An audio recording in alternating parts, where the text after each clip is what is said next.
This is Pam from NortheastWheelsEvents.com at the 2019 Brass Tour by BBC. Berks, brass cars of Berks County. We're doing a flea market and tour today. Let's take a look at some of the cars which are coming out. Now, just to give you some education, brass, as you see the brass over there, runs up to 14 to 16 thereabouts, and generally it's referred to as brass and gas because the headlights, original headlights, are gas or acetylene powered. This is a 13 Ford Touring. There's a big Hudson. This one's a newer car. Again, does not have the brass and it does have electric headlights. This is a 15. Again, early Ford. Now remember, Ford did not switch over to limit the colors till 13. They went with blue and black, and then finally with black, because of course black dried quicker. That has the conversion headlights. I wanted to show you a gas headlight. We'll pick one up. Of course, the ambiguous T. There's a Maxwell.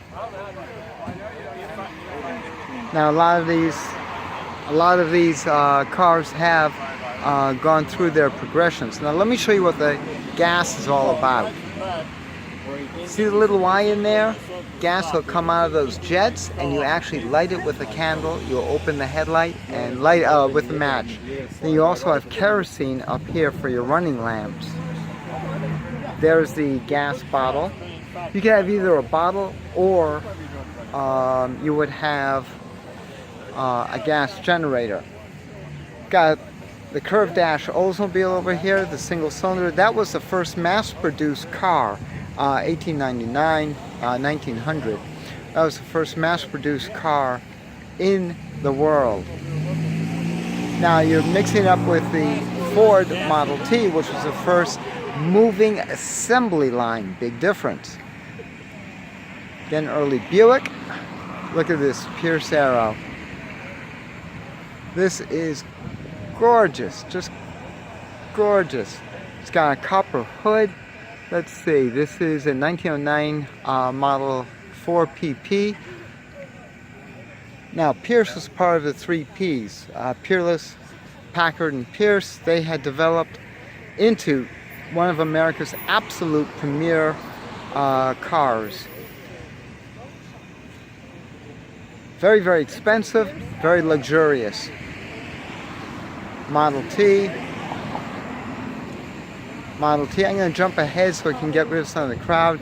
Also want to get this American Underslung.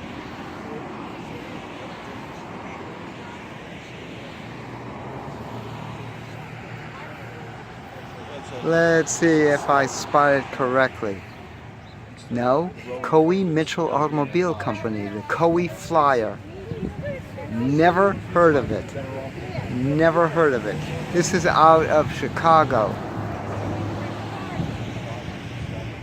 There were so many automobile companies at the turn of the last century. It was crazy. I think the number just off the top of my head was over 1,500. This is a luxurious car. You see the dashboard on the floor. It's got gate shifter, speedometer. Now that spark advance and throttle up on the wheel.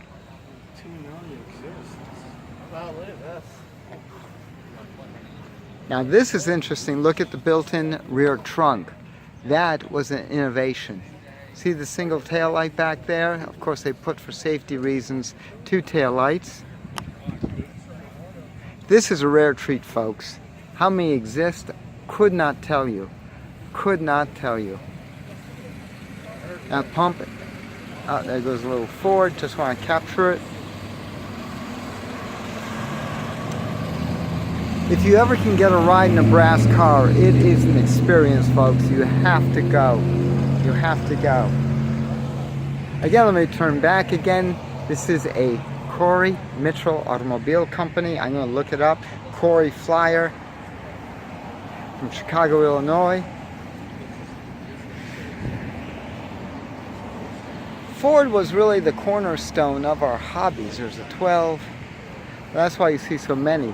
Model T was just it. In fact, that was the cornerstone of the AACA. Rio, of course, Rio standing for Ransom Olds. After he had split from Oldsmobile, companies started up with Rio. Now, just to give you an idea, you see the exposed valve gears, the push rods, those little cups with the handles, those are primer cups. You can see the push down there, the valve adjustment, water pump. Again, nice early gas. Rio, Model T. This one's a 13. Buick. Buick, of course, being the cornerstone of General Motors. Listen to that exhaust note. Let's see which way is he turning. I want to capture some of this.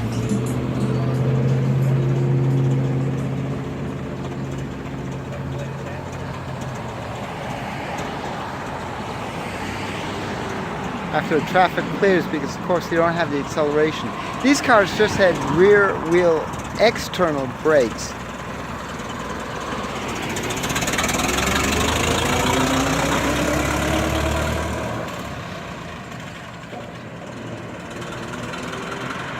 Did you hear that slow shift? That is normal. Let's get back to the line, the Model Ts. I'm going to jump T's. Sorry, Ford fans. But I want to catch something a little bit different. We've got the Overland over here. Overland, as you know, morphed into many, many different things. Check this out here.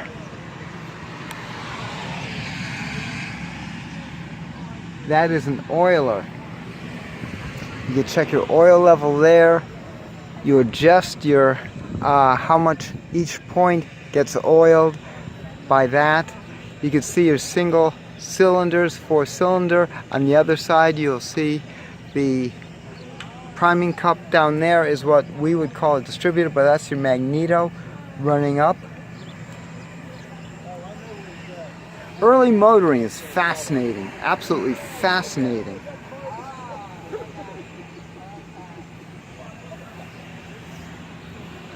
This is what attracts me to the hobby at this aspect. And believe it or not, you can actually get into a lot of these cars quite reasonable. These are not $1,000,000 cars. For the price of a semi-reasonable Chevelle, not even a high performance, you can get into this exclusive club. These tours, these cars are driven.